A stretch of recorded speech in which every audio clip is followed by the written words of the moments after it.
네, 우리 좌우에 계신 분들 한번 인사하겠습니다. 반갑습니다. 반갑습니다. 반갑습니다.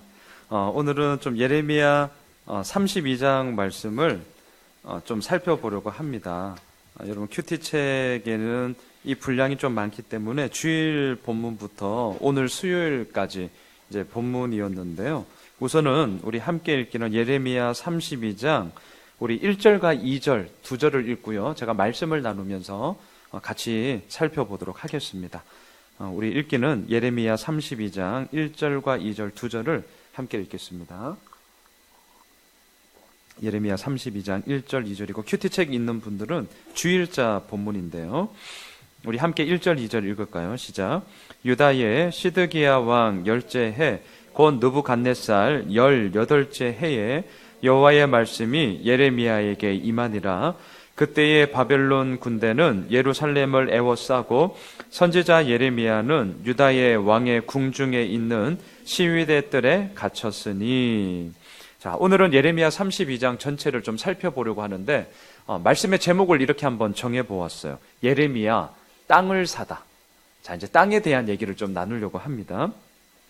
여러분 땅 살 수 있죠. 땅 살 수 있습니다. 근데 소위 매입하는 타이밍이 너무 적절치가 않는 거예요. 자, 땅을 사봤자 지금 당장 이익을 얻을 게 아니었습니다. 그런데도 오늘 본문에 보시면 예레미야는 땅을 사고 있습니다.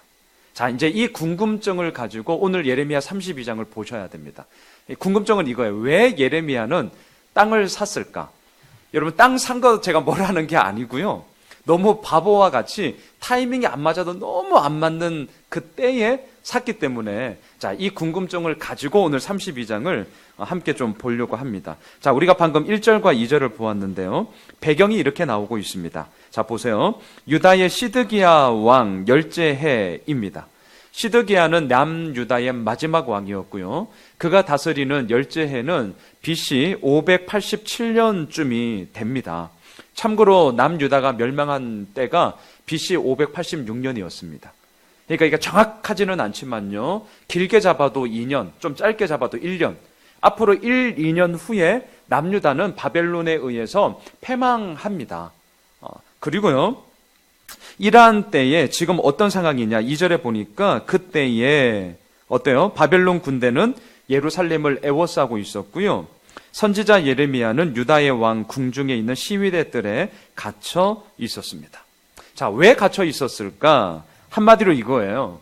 남유다 왕 시드기야의 소위 이 정권에 대해서 반대되는 목소리를 계속해서 외쳤기 때문이죠. 오늘날로 말하면 뭐라고 표현하면 좋을까요? 좀 나쁘게 말하면요. 국가 전복 세력. 좀 제가 나쁘게 말하면. 아니면 반체제 인사로 이 예레미야가 낙인이 찍혀도 완전 제대로 이제 찍혔기 때문입니다.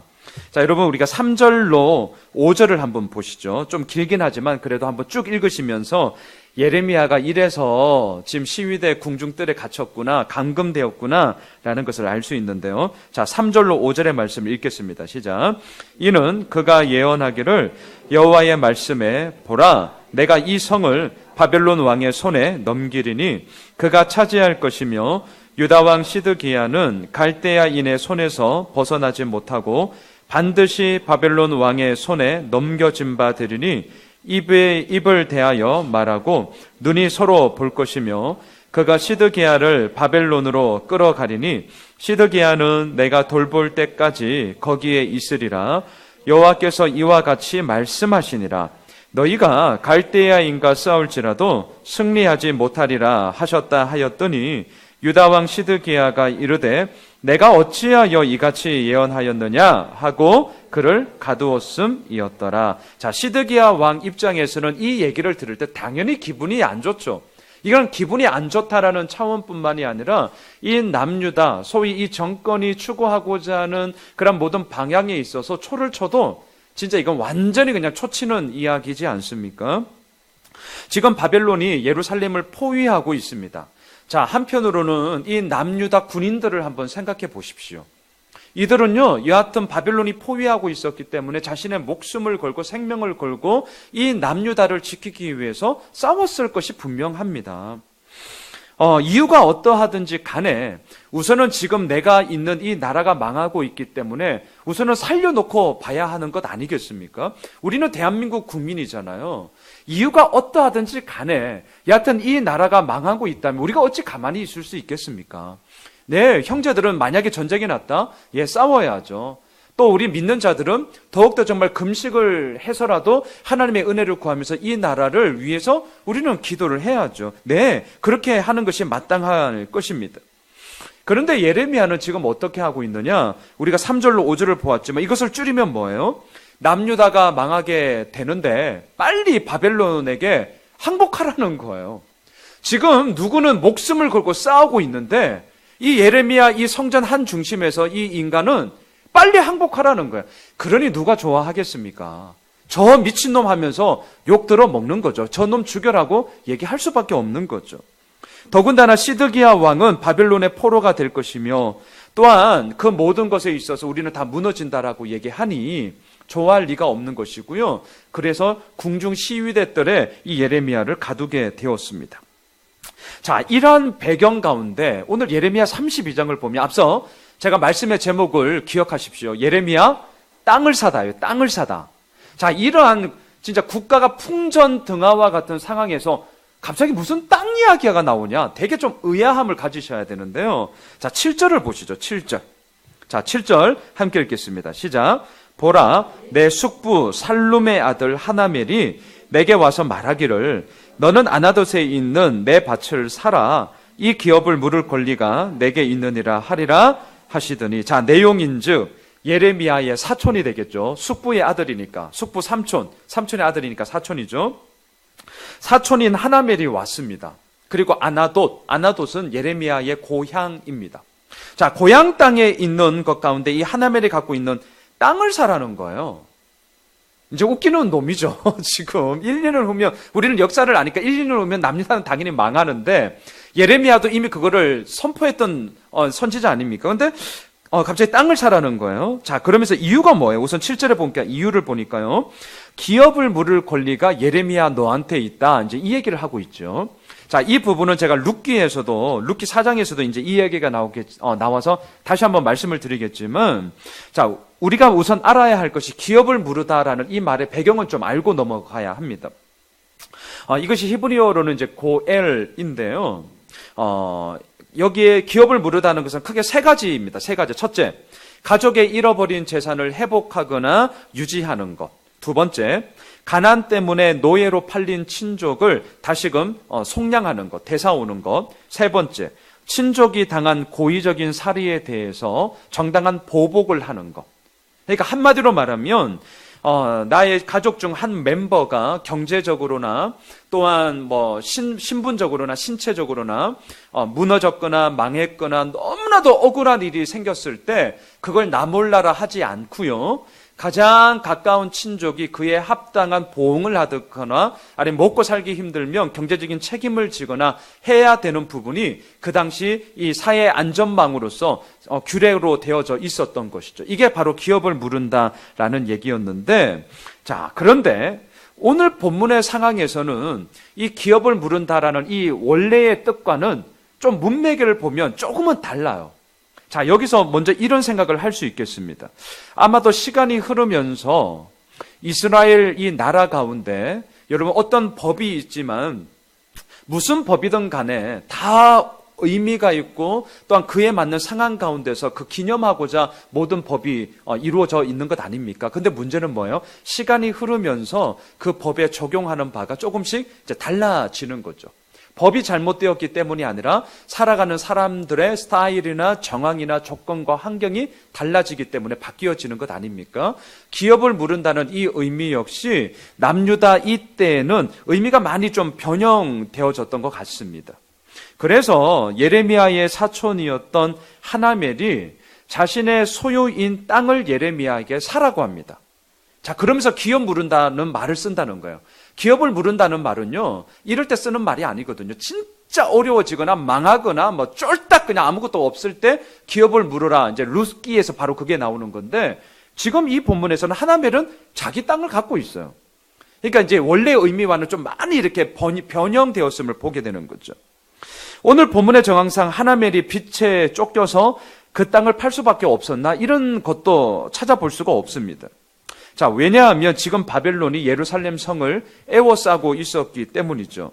나라가 당장 망하게 된 상황에서 지금 뭐 땅을 팔아서 빚을 갚아라 이렇게 재촉할 만한 그런 사회적인 여건이 아니었기 때문에 그렇게도 우리가 생각하지 않게 되는 거죠. 자, 아마도 하나멜이 자신의 땅을 지금 7절에서 팔려고 하는 것은 예루살렘의 멸망을 내다보고 오히려 자신의 재산을 소위 정리하려고 하는 그러한 좀 의미로서 예레미야에게 팔려고 하는 것입니다. 자, 정확한 상황은 우리가 알 수가 없습니다.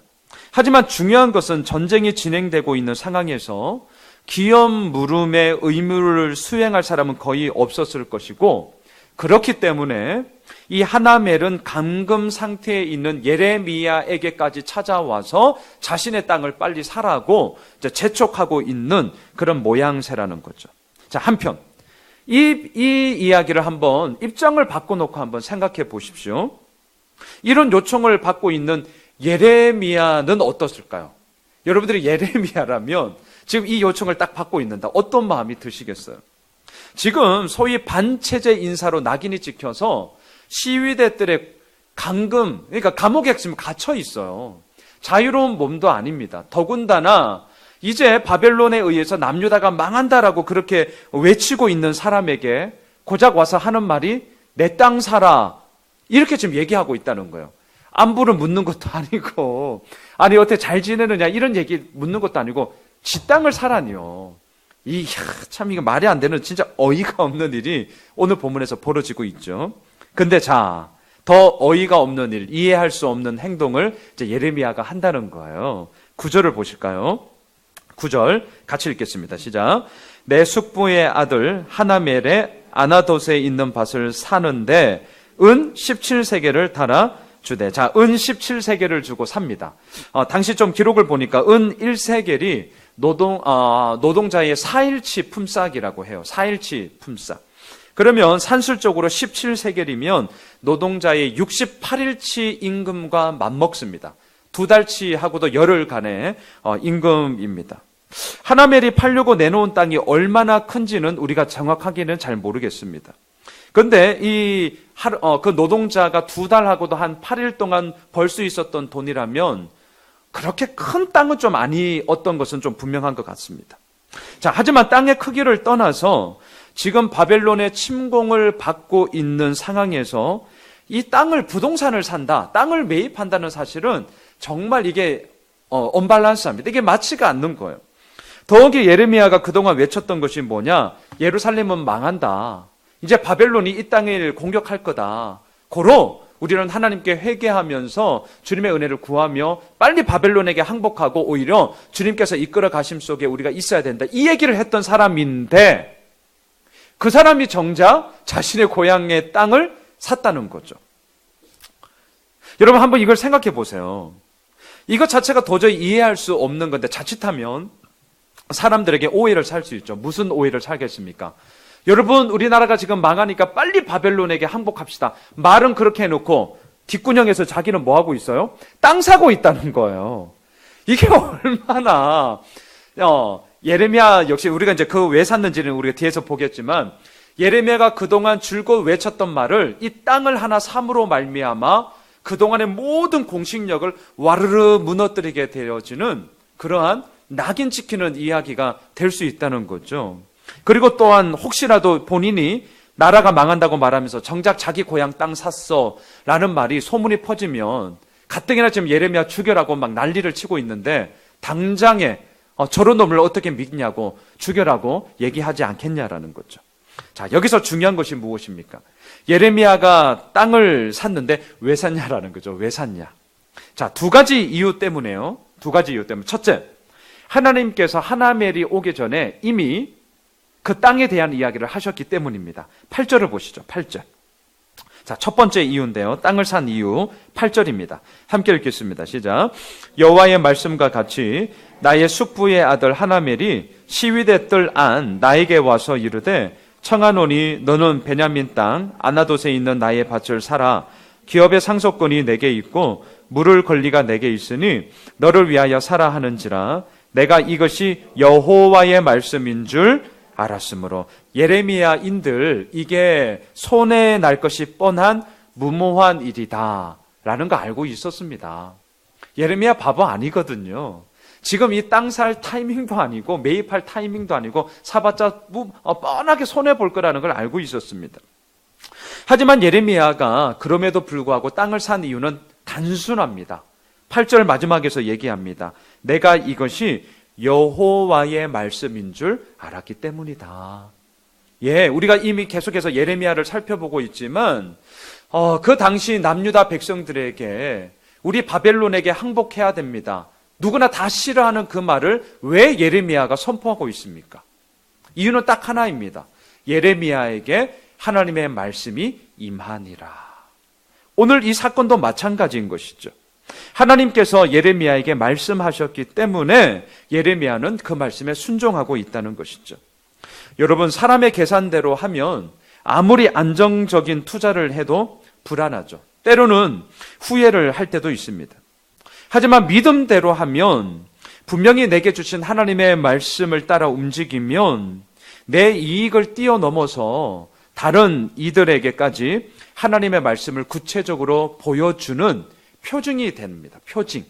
그게 오늘 본문 땅을 산 두 번째 이유예요. 두 번째 이유, 표징. 자, 무엇을 보여주려고 하는 건가? 이런 겁니다. 이 땅을 사서 부동산의 그런 이익을, 수익률을 남기려고 하는 것이 아니라 아무리 오랜 기간이 걸린다 할지라도 잃어버린 이 땅들을 하나님께서 반드시 되찾게 해 주실 거야 라는 사인으로서 이 아나도 자기 고향 땅을 샀다라는 거예요. 15절을 보세요. 15절이 바로 그 말씀을 하고 있습니다. 자, 15절 함께 읽겠습니다. 만군의 여호와 이스라엘의 하나님께서 이와 같이 말씀하시니라. 사람이 이 땅에서 집과 밭과 포도원을 다시 사게 되리라 하셨다 하니라. 네, 하나님께서 이 밭을 반드시 다시금 사게 하실 것이며 회복하게 하실 거다라는 이 사인으로 하나멜의 땅을 사라고 했다는 거죠. 그러니까 두 가지 이유입니다. 첫째, 하나님께서 말씀하셨기 때문에. 두 번째, 이 땅을 삼으로 말미암아 영리를 구하고자 하는 것이 아니라 하나님께서 반드시 이 땅을 지금 당장은 잃어버리게 하시겠지만 다시금 회복시키심으로 말미암아 이곳 가운데서 우리가 안전을 노래하며 하나님을 찬양할 때가 반드시 올 것이다 라는 표징, 사인으로서 예레미야는 이 땅을 샀다라는 것이죠. 자, 보세요. 예레미야는 사촌이었던 하나멜로부터 이 아나도 땅을 이렇게 해서 샀습니다. 자, 여기서 첫 번째로 제가 좀 묵상해 보았던 것은 이런 예레미야를 보면 우리들 마음에 어떤 마음이 드십니까? 그냥 좀 쉽게 말하면, 야, 참 예레미야 대단하다. 예, 좀 우리가 쉬운 표현. 야, 어떻게 이럴 수 있냐. 물론 하나님의 말씀이 임했고 또 당시의 선지자로서 하나님의 그런 표징, 하나님의 사인을 나타내는 자로서 쓰임을 받는 자라는 것을 우리가 알고 있지만 그래도 예레미야 역시 우리와 똑같은 성정을 가진 인간 아닙니까? 참 대단하다. 뭐 이런 마음이 들죠. 그런데 한편으로는요, 제가 조금 나쁘게 말하면 한편으로는 그래, 예레미야는 참 대단한 사람이야. 이렇게 하고 대단한 사람으로만 여기지 나와는 별로 상관이 없는 사람처럼 여겨지기도 한다는 거죠. 왜? 너무 대단한 사람이니까. 진짜 그런 거 있잖아요. 우리가 똑같은 삶을 살아가지만 제가 공부할 때도 이렇게 학교 다닐 때도 한 친구가 진짜 기억나는 친구가 있는데 소위 공부 머리가 있는 친구. 저랑 같이 똑같이 놀았고요. 친했거든요. 똑같이 놀았고 제가 공부 시간으로 따지면 제가 더 열심히 했어요. 분명히. 야, 그런데도 시험 치면 그놈이 항상 저를 앞질렀어요. 근데 제가 보니까 공부머리가 있어요. 공부머리가. 저는 공부머리는 없거든요. 저는 노력파인데 그 친구는 진짜 공부머리가 있는 그런 친구들을 보면 이 땅에서도 그런 뭐 공부만이 아니라 어떤 뭐 사업의 수단이라든가 아니면 관계 맺음에 있어서도 야, 참 저분 참 대단하다. 뭐 이런 분들이 종종 이렇게 있죠. 그런 사람들을 볼 때 저 사람은 참 대단한데 하지만 한편으로는 나와는 좀 이렇게 거리가 훨씬 참 먼 사람처럼 때로 느껴질 때가 있더라는 거죠. 자, 그런데 그런 부분들을 생각하면서 실은 예레미야 32장을 쭉 묵상하면서 이제 오늘까지 32장 계속 가고 있잖아요. 묵상하면서 저에게 가장 크게 은혜가 되고 저에게 공감이 되었던 것은 사실은 이란 하나님의 말씀이 임하고 표징을 보여주기 위해서 땅 산 예레미야가 아니라 뭐가 제일 공감이 된 줄 아세요? 여러분 32장 17절로 가보세요. 32장 17절. 제 수준이 이거밖에 안 돼서 그런지 이게 이제 월요일자 큐티 본문이었는데요. 32장 17절을 딱 보는 순간 제가 너무나 기분이 좋았어요. 자, 먼저 17절을 같이 읽겠습니다. 시작.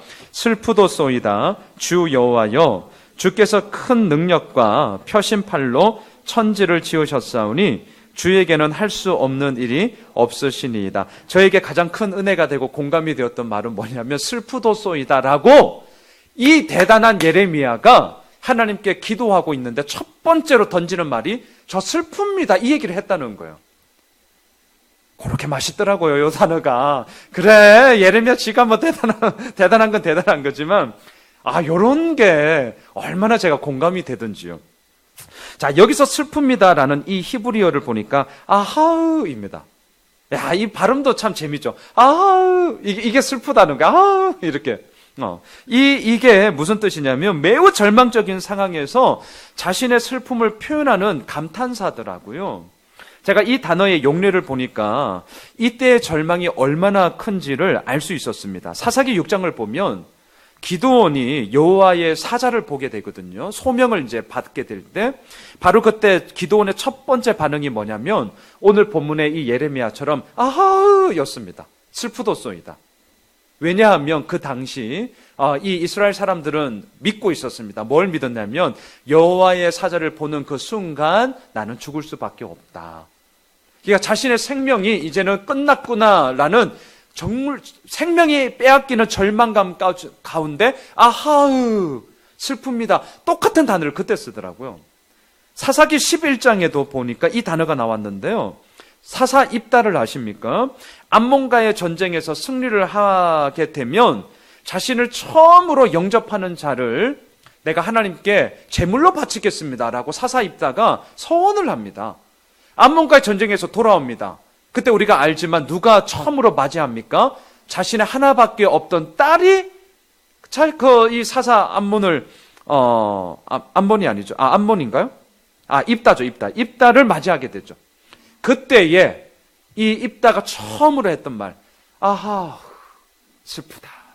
자신의 딸을 제물로 드려야 하기 때문이죠. 자, 오늘 제가 왜 이 얘기를 하느냐? 32장 17절에 있는 슬프도소이다, 슬픕니다 라는 이 예레미야의 절망이 그냥 하는 말이 아니라요. 얼마나 힘겨운 가운데 하나님의 말씀이 임했고, 물론 표징으로서, 사인으로서 남유다 백성들에게 보여주기 위함으로 땅을 산 거지만, 진짜 절망 가운데 이 예레미야는 허우적댔다는 거예요. 예, 예레미야의 순종은 바로 여기에서 계속해서 흘러나오고 있더라고요. 지금 예레미야는 하나님의 말씀에 순종했습니다. 정말 대단한 순종이었습니다.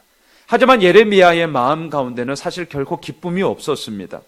엄청난 절망감 가운데 있었고 하나님이 말씀하셨기 때문에 했던 것은 맞지만 인간적으로는 결코 이해할 수 없다. 나도 이해할 수 없다라는 그런 절망감 가운데 기도하는 거예요. 슬픕니다, 저. 이렇게 기도로 시작을 하고 있는 것이죠. 여러분, 모든 게 다 이해되기 때문에 순종하는 것은 아닌 것을 보게 되는 거죠. 제자반 2학기 때 하나님을 경험하는 삶, 하경3이라고 우리가 줄여서 얘기하는데요. 그 교재에도 이런 내용이 나옵니다. 제가 참 좋아하는 말이기도 한데요. 한번 들어보세요. 확인은, 소위 confirm은, 확인은 순종 이후에 옵니다 라는 단어예요. 확인은 순종 이후에 옵니다. 우리는 뭘 구하죠? 순종 이전에 확인을 먼저 원하죠. 주님, 이거 맞습니까? 저에게 표징을 보여주시면, 증거를 보여주시면, 홍해를 갈라주시면 제가 걸어가겠습니다. 우리는 늘 이 싸움이죠. 확인을 하고 난 이후에 우리는 순종하기를 원하죠. 그런데 하나님을 만난 자들을 한번 잘 들여다보십시오. 오늘 본문의 예레미야만도 한번 보십시오. 확인 이전에 순종이 먼저 나아가고 있음을 너무나도 분명하게 얘기하고 있죠. 예레미야와 같은 상황이라면 바벨론이 물러나고 남유다 이 예루살렘이 안정화되고 뭔가 상황과 조건이 맞을 때 땅을 사더라도 사는 게 맞는 거죠. 하지만 예레미야는 그렇게 하지 않았다는 거죠. 정말 속된 말로 좀 미친 짓을 한 거죠. 하지만 하나님이 그렇게 말씀하셨고 또한 남유다 백성들에게 표징을 보여주기 위함이었어요. 하지만 예레미야는 그럼에도 불구하고 매우 깊은 절망감에 빠져 있었습니다. 하지만 탄식과 원망, 슬픔과 한숨 가운데만 잠기지 않았다는 거예요. 자, 두 번째 오늘 본문의 포인트가 바로 이것인데 오히려 그 절망을 이제 예레미야는 어떻게 푸냐라는 거죠. 여러분, 우리가 이런 상황 가운데 늘 맞닥뜨리기 때문에 그렇습니다. 우리 순종하거든요. 예, 우리도 슬프도소이다. 아하, 이렇게 외치면서 주변에 많은 신앙의 선배님들을 바라볼 때, 우리 후배님들을 바라볼 때, 또 우리 교회 많은 성도님들을 바라볼 때, 진짜 때로는 피눈물 나는 상황 가운데서도 순종하는 모습을 볼 때, 와, 목사보다 낫다. 저 그렇게 고백할 때 진짜 많이 있는 것을 보게 됩니다. 우리 그렇게 살아갑니다. 너무 자기 비하하지 마십시오. 우리 그 믿음의 여정을 우리도 오늘도 걸어갑니다. 문제는 뭐죠? 그럼에도 불구하고 내 마음 가운데 슬픕니다 라는 게 어쩔 수 없게 있다라는 거예요. 자, 두 번째, 오늘 본문의 두 번째 포인트. 그럴 때에 우리 어떻게 하면 좋을까? 그거였어요. 계속해서 이 예레미야 32장을 묵상하는 가운데 특별히 예레미야가 우리 월요일자 큐티 본문이 하나님께 계속해서 이제 기도하는 본문이에요. 기도. 이 슬픔, 이 절망 가운데 하나님 진짜 어떻게 하면 좋아요? 이런 마음으로 계속 기도를 하거든요. 근데 기도하는 내용을 잘 보시면 소위 세 가지의 키워드로 딱 정리가 돼요. 창조, 은혜, 보응입니다. 자, 요 세 단어를 꼭 한번 기억해 주세요. 창조, 은혜, 보응. 자, 제 말이 아니라 오늘 이 본문의 말씀인데요. 17절을 한번 보세요. 다시 한번. 17절 우리가 앞서 읽었지만 다시 한번 읽어보시죠. 이 내용 가운데 이제 하나님께 막 간구를 하는 거예요. 창조의 이야기가 나옵니다. 함께 읽겠습니다. 시작. 슬프도소이다 주 여호와여 주 큰 능력과 천지를 지으셨사오니 주에게는 할 수 없는 일이 없으시니이다. 하나님의 창조를 말하고 있죠. 왜 하나님의 창조를 말합니까? 지금 자신의 상황이 너무나도 힘든데 그것을 해결하고 또한 풀어내실 분은 하나님 한 분밖에 없다는 거예요. 근데 그 하나님이 어떤 분이세요? 모든 것을 천지를 지으신 분이라는 거죠. 하나님은 창조하시는 분이라는 거죠. 그래서 마지막에 뭐라고 그럽니까? 주에게는 할 수 없는 일이 없으시니이다. 이중부정을 통하여서 강한 긍정을 얘기하고 있습니다. 하나님은 모든 것을 하실 수 있는 분이십니다. 창조주이시기 때문입니다. 그 하나님만을 내가 오늘 이 시간 붙잡습니다 라고 하나님께 간구하고 있는 이 예레미야를 보십시오. 우리가 첫 번째 이 부분 좀 기억하시면 좋겠습니다. 우리들 삶 가운데서도 아하으 슬프도소이다 라는 이 상황 가운데 우리 기도하죠. 근데 기도할 때 오늘 이 예레미야의 이 모습을 그대로 한번 담아서 창조주 하나님께 한번 우리가 간구해 봅시다. 하나님 당신은 이 땅을 창조하지 않으셨습니까? 주께서 하실 정말 모든 것을 다 하실 수 있을 터인데 그 하나님이 도대체 어디 있는 것입니까? 원망할 수 있죠. 불평할 수 있죠. 하지만 그 창조주 하나님을 믿기에 우리가 그 하나님 앞에 간구하는 것 아니겠습니까? 예레미야가 그렇게 기도했다는 거예요. 두 번째, 뭘 기도하냐면 하나님의 은혜를 기도합니다. 18절을 보실까요? 18절 함께 읽겠습니다. 시작. 주는 은혜를 천만인에게 베푸시며 아버지의 죄악을 그 후손의 품에 갚으시오니 크고 능력 있으신 하나님이시오 이름은 만군의 여호와이시니이다. 자, 하나님은 은혜를 베푸시는데 누구에게 베푸십니까? 18절에 보니까요. 천만인에게. 이 말은 당시 유대인들이 간용적으로 쓰는 표현인데 매우 많은 사람들에게 라는 표현입니다. 자, 여기서 우리말로 은혜라는 말로 번역되었는데 이 원어를 보면 이미 우리가 룻기에서 제가 나누었던 헤세드라는 단어입니다. 자비, 인자, 은혜, 인애 이런 뜻으로 번역이 되죠. 헤세드 무엇입니까?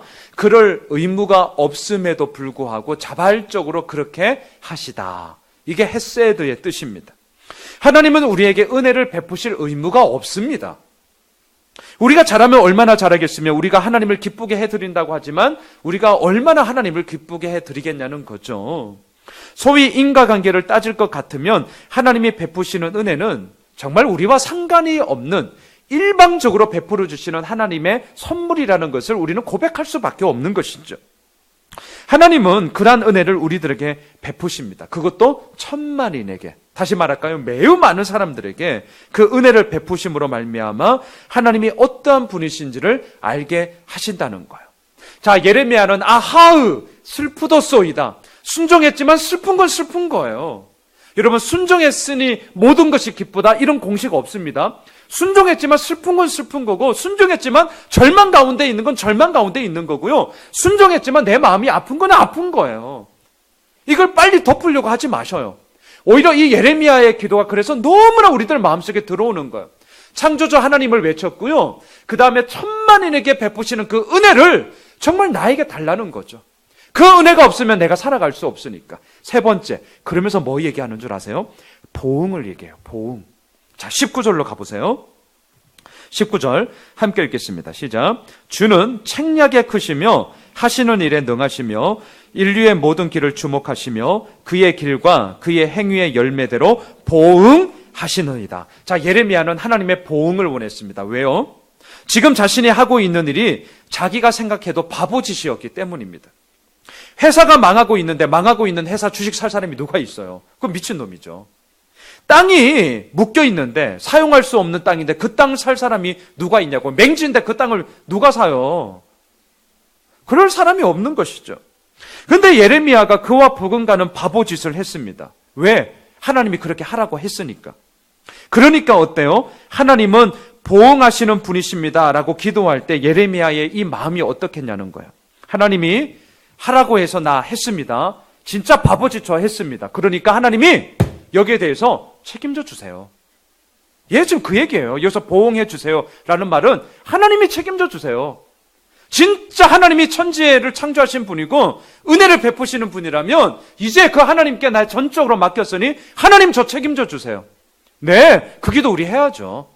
그리고 그 하나님께서 예레미야와 함께 걸어가셨던 것처럼 우리도 책임지시고 인도하실 줄 믿습니다. 그 믿음 있으니까 이 수요 저녁 예배, 이 평일 저녁 쉬고 싶은 이 시간 우리가 나온 것 아닙니까? 자, 그러자 마지막이에요. 하나님께서 예레미야에게 이 기도를 응답해 주세요. 기도를 응답해 주세요. 그게 26절로 44절, 오늘 본문과 어제 본문과 오늘 큐티 본문이에요. 자, 크게 두 가지로만 딱 제가 정리해 드릴게요. 첫째, 뭐라고 응답하시느냐? 왜 이스라엘을 바벨론의 손에 넘겨주는지를 다시 한번 말씀하고요. 두 번째, 내가 반드시 회복하리라. 이 약속을 하세요. 먼저 29절 30절로 가보시죠. 29절로 30절 우리 같이 한번 찾아서 읽도록 하겠습니다. 함께 읽겠습니다. 시작. 이 성을 치는 갈대아인이 와서 이 성읍에 불을 놓아 성과 집 곧 그 지붕에서 바알에게 분향하며 다른 신들에게 전제를 드려 나를 경노하게 한 집들을 사르리니 이는 이스라엘 자손과 유다 자손이 예로부터 내 눈 앞에 악을 행하였을 뿐이라. 이스라엘 자손은 그의 손으로 만든 것을 가지고 나를 경노하게 한 것뿐이니라. 여호와의 말씀이니라. 자, 예레미야가 이렇게 기도할 때 하나님이 두 가지 응답하시는데, 첫 번째, 왜 이스라엘이 망해야 되느냐? 예로부터 하나님의 눈에 보시기에 선한 것이 아무것도 없었기 때문에, 하는 짓거리마다 다 악했기 때문에 그렇다는 거예요. 더욱이 우상을 만들어 하나님을 경노케 만들었기 때문에 내가 이 남유다들을 그냥 둘 수 없다라는 거죠. 자, 더군다나 이들이 얼마나 완악한지 말을 해도, 제가 좀 속된 말 쓸게요, 덜어 처먹지를 않아요. 제 말이 아니라 33절에 그 얘기를 하고 있어요. 자, 33절 보세요. 함께 읽겠습니다. 시작. 그들이 등을 내게로 돌리고 얼굴을 내게로 향하지 아니하며 내가 그들을 가르치되 끊임없이 가르쳤는데도 그들이 교훈을 듣지 아니하며 받지 아니하고. 자, 이러니 어찌 가만히 있을 수 있겠냐는 거예요. 예레미야야, 너 힘든 거 진짜 안다. 아하으 슬프도소이다. 그래, 네 마음 진짜 안다. 하지만 우리 이 상황을 한번 정확하게 현실을 직시해 보자. 내가 어떻게 이 상황에서 가만히 있니? 어떻게 그냥 좋은 게 좋은 거라고 이 남유다 백성들을 가만히 내둘 수 있니? 얘들 이렇게 그냥 놔두면 절대로 나한테 돌아오지 않아. 너 봐라, 너 알지 않니? 그래서 이 가정한 이 일에 대해서는 내가 명확한 징계를 할 수밖에 없다. 자, 두 번째, 그럼에도 불구하고 그러한 하나님의 심판은요, 야, 너 어디 한번 맛 좀 봐라, 너 죽어봐, 이게 아니라 너 이것 통해서 다시금 정신 차려라. 너 이것 통해서 너 제대로 된 깨달음을 얻어야 돼 라는 하나님의 마음이었다는 것을 말씀해 주고 있습니다. 그게 37절이에요. 37절. 자, 함께 읽겠습니다. 시작. 보라, 내가 노여움과 분함과 큰 분노로 그들을 쫓아 보내었던 모든 지방에서 그들을 모아들여 이곳으로 돌아오게 하여 안전히 살게 할 것이라. 이게 언제나 우리를 향한 하나님의 마음이 있는 거죠. 더군다나 계속해서 예레미야에게 하나님이 분명하게 말씀하시는데, 우리 마지막으로 38절로 41절 말씀 읽고 제가 마무리하겠습니다. 38절로 41절 읽으시면서 우리를 향한 하나님의 마음을 한번 읽어봐 주시면 좋겠어요. 함께 읽겠습니다. 시작. 그들은 내 백성이 되겠고 나는 그들의 하나님이 될 것이며 내가 그들에게 한 마음과 한 길을 주어 자기들과 자기 후손의 복을 위하여 항상 나를 경외하게 하고 내가 그들에게 복을 주기 위하여 그들을 떠나지 아니하리라 하는 영원한 언약을 그들에게 세우고 나를 경외함을 그들의 마음에 두어 나를 떠나지 않게 하고 내가 기쁨으로 그들에게 복을 주되 분명히 나의 마음과 정성을 다하여 그들을 이 땅에 심으리라. 말씀을 정리하겠습니다. 예레미야가 땅을 샀습니다. 바보짓입니다. 이해되지 않는 짓입니다. 그럼에도 불구하고 하나님이 그렇게 말씀하셨고 또한 그 땅에 있는 사람들에게 사인을 보여주기 위해서 예레미야는 정말 바보짓했습니다. 인간적으로 이해가 되지 않으니까 어떻게 반응합니까? 아하흐, 진짜 잊지 마십시오. 슬픕니다. 절망 가운데 어떻게 이런 일을 나한테 말할 수 있습니까? 하나님 어찌 이런 일을 저한테 시킵니까? 정말 슬픈 건 슬픈 거예요. 그 가운데 하나님께 기도하는 거죠.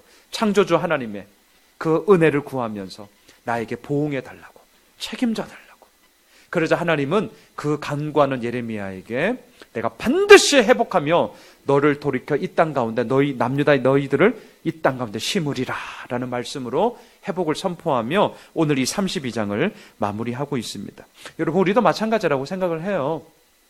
우리들 모든 삶 속에 순종의 그런 눈물의 이야기들, 정말 그런 순종의 아름다운 이야기들 너무나도 많이 있습니다. 그런데도 슬픈 건 슬픈 거고 힘든 건 힘든 거고 어려운 건 어려운 거잖아요. 그리할 때 우리 창조주 하나님께 그 은혜를 구하면서 하나님 책임져 달라고 우리가 이 시간도 함께 기도하겠지만 진짜 이 기도를 통하여서 하나님의 이끌어 가심이 얼마나 오묘하고 얼마나 절묘하고 잊지 마십시오. 하나님은 100% 오르신 분이시죠. 그 오르신 분이 오늘도 우리와 함께 하시는 줄 믿습니다.